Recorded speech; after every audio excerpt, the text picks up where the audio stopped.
Hey guys, Jordan Schumacher here, and in this video I'm going to talk about how you can actually consistently create Facebook ads that actually convert in 5 minutes or less. And so if you're running Facebook ads at any sort of scale, whether it's internally running them in-house at a company, whether it's for your own products, whether it's as a consultant and you've got a bunch of clients, it can take a lot of time to run Facebook ads. And one of the highest leverage skills that you can have is the ability to crank out Facebook ads with a reasonable likelihood of converting in a quick period of time so that you can test them and actually get data and get results to see if the ads actually work. Because at the end of the day, if you spend 15 hours writing the perfect ad and then you launch it and it doesn't convert, it doesn't matter. Those 15 hours were a complete waste because the market decided that your ad just doesn't work. And so there's a fine line that we have to find as marketers to actually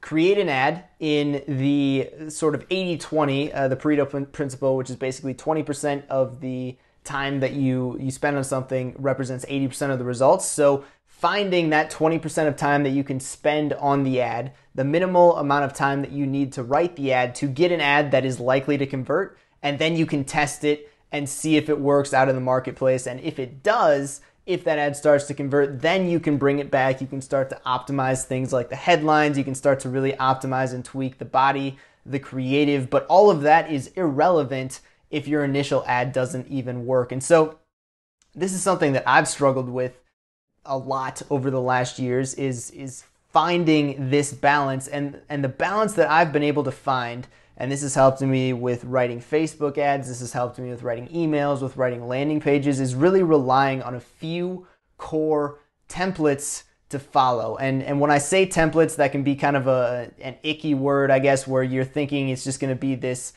fill in the blanks, this color by numbers, this kind of robotic. It's going to sound like a computer wrote the template, and that's not the case at all. If you're using a template that way, you're using it wrong, right? A good template provides you with a structure that you can follow for your ads, for your emails, so that you're not just sitting down staring at this blank cursor having no idea where to even start. A good template is going to give you the prompts that you need to hit all the major points, to ultimately get your audience to sit up, take notice of your ad, and then click on the link. And that's really all a template is designed to do. And so really once I kind of transitioned myself from thinking, okay, I need to come up with this work of art with every single ad that I write, and transition to more of okay, I have these handful, I have probably 8 or 9 that I kind of use in my head. I have these handful of templates that I can just reach into. I've got this template toolbox that I can reach into and then pull out the one that I need for the situation that I have, knock out an ad in 5, 7, 10 minutes max, get it launched, get it live, start collecting data, and then making optimization decisions from there. And by the way, this works equally as well for emails. It works equally as well for landing pages. It works equally as well for a in-person speech. This is simple communication. It's psychology, it's influence, and it applies across any medium of communication with other people. And so in this video, I want to walk you through 3 of the most common and most popular templates that I use in all of my Facebook ads and all of my emails. And these are 3 of the templates that I use that have gotten me really great results. And so the first one, you may have heard about this, but I think it's honestly one of the most underrated formulas, if you will, for writing any sort of copy or content that persuades. It's known as the PAS formula, and that stands for problem, agitate, and solution. And so essentially all you're going to do here is, when you sit down to write your ad, you're first going to identify the problem that people have, that they're trying to solve, and that buying your product or converting to whatever your event does, converting into whatever you're trying to get them to convert to, will solve for them. And so let's say you are, let's say I'm advertising my Facebook group, The Art of Online Advertising. It's free. If you're not a member, you should join it. You can go to jordanschumacher.com/community to join it. But let's say I was trying to run an ad for the Art of Online Advertising Facebook group. So the problem then that I would be looking for is, hey, it's tough to find a Facebook group where there's actually, high level conversations around what's actually working in selling products and services online. And so it's tough to do that, right? So my ad would probably start out with a rhetorical question of having a hard time finding a Facebook group made up of people who actually talk and know what they're talking about around selling products and services online. I'm going off the top of my head here. That's not exactly what it would say, but you get the sense, right? So it's sort of a rhetorical question that illustrates the problem that your target market has. So you're going to start with a question.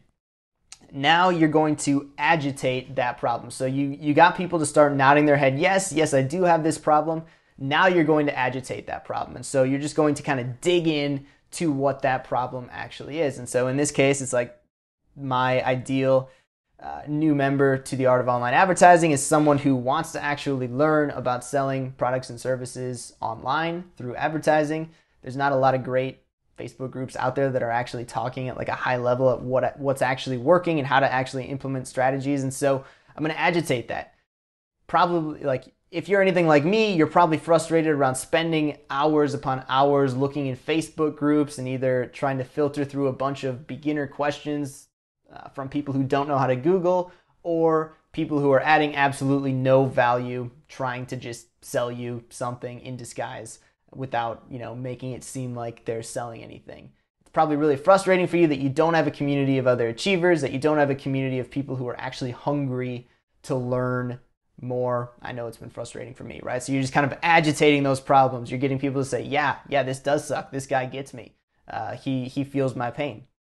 And then all you're going to do once you agitate that problem, you're just going to provide them with a solution. So again, going with this imaginary ad that I'm running, the solution is basically I'm just going to present them the solution, which is to join my Facebook group. I'd say something like, if you found yourself nodding yes to any of these, then chances are this Facebook group, The Art of Online Advertising, is a perfect fit for you. It's free to join.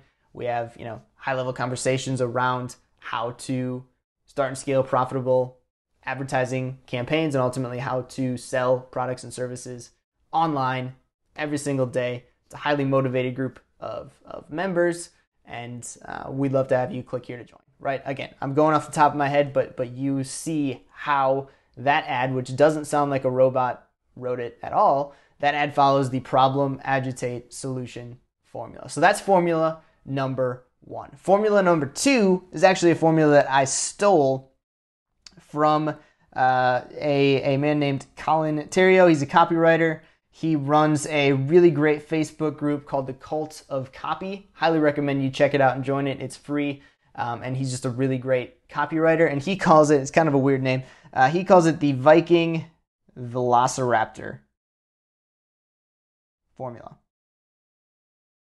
And this is free. You can get the training straight from him in his Facebook group. But basically, the formula is there's 5 V's to this formula. And so the first V is to verify, and then you validate, value, vantage, and villain. And actually, as I'm thinking, vantage goes here. So what does this mean? Well, it's actually similar to the problem, agitate, solution formula, except it's a little bit more subtle. And so basically this formula, you verify something that your ideal prospect is already feeling. So it could be a problem, could be a feeling, could be, just something that they want. Basically, the idea is to just say something that they're already thinking, already feeling, getting them to think, okay, this guy gets me, right? Then you're going to validate the immediate emotional response that they have to that thing, whatever the thing is. I'm going to provide an off-the-cuff example here shortly. Then you're going to use that vantage point. And so you've kind of created this thing where you've said something that the prospect's already thinking about so that they're going to pay attention to you. You validated how they already feel about it, which kind of gets you on their side. Now you're going to use that point to kind of insert in your point of view or your call to action, the thing that you want your prospect to do. then you're going to use that opportunity to do one or both of these things. One is to insert in some common values that you have with your prospect to, again, get them really thinking that you're on their side, they can trust you, and they can take the next step. Or you're going to use the opportunity to insert in a common shared villain, right? A common enemy, a common pain in the ass of your prospect to, again, position yourself as being on their side. And you can also do both of those things, and then you have the call to action. And so let's take a look at again, this is kind of an off-the-cuff example here, but let's say we're going to use this formula for let's call it a personal training company. And so the first thing that you could do is to verify this. You could say something like, as a personal trainer, it's hard to find motivated new clients who are willing to put in the work to actually get better, right? I'm not a personal trainer, but I know that client acquisition is the number one thing most consultants, most service providers struggle with. And I also know that getting people to actually be motivated to take action on their own behalf to make themselves better is a pain point. So as a personal trainer, it's hard to find motivated new clients for your business, isn't it? And then you can validate that, right? So I don't know about you, but I'm personally sick and tired of going to all of this work, hosting, free boot camps to then only attract freebie seekers, people who are interested in just a one-hit magic pill solution, even though that thing doesn't exist. And then you can use that vantage point to sort of inject your point of view. So you've verified a feeling that they have, you've validated their emotional reaction to it, which is that, it sucks. Then you can inject your vantage point. So for a personal trainer, it could be, if you'd asked me how I actually go about acquiring new clients who are motivated to work less than 6 months ago, I wouldn't have had a great answer for you. But since implementing this new strategy, my results have gone through the roof, right? Sorry, tongue twisted trying to think off the cuff here. My results have gone through the roof. And then you can inject your values and your villains. And so the value part is, and the best part is, I haven't needed to resort to sleazy selling tactics. I haven't needed to try to offer my clients some magic pill solution. I've been able to sell in perfect integrity to what I believe in and what I think is in the best interest of my clients. And the best part is, now my clients and I get to laugh at all of the sleazy magic pill selling gurus. And while we don't laugh at them, we know that we're not one of the clients who expects the trainer to do all the work for them, right? And so I just took a off-the-cuff personal training example, ran through this verify, validate, vantage, value, and villain formula. Again, this can be a very powerful formula because it's a little bit less formulaic. It relies on a little bit more storytelling, and it's just a little bit more complex, and it's a little bit more interesting to read. Like the problem, agitate, solution formula was very, very like boom, boom, boom. The Viking Velociraptor formula is a little bit more intricate and interesting. The final formula then is the blind curiosity formula. And essentially what the blind curiosity formula is there's two parts. Step one is you're going to identify something that would be of interest to your target prospect.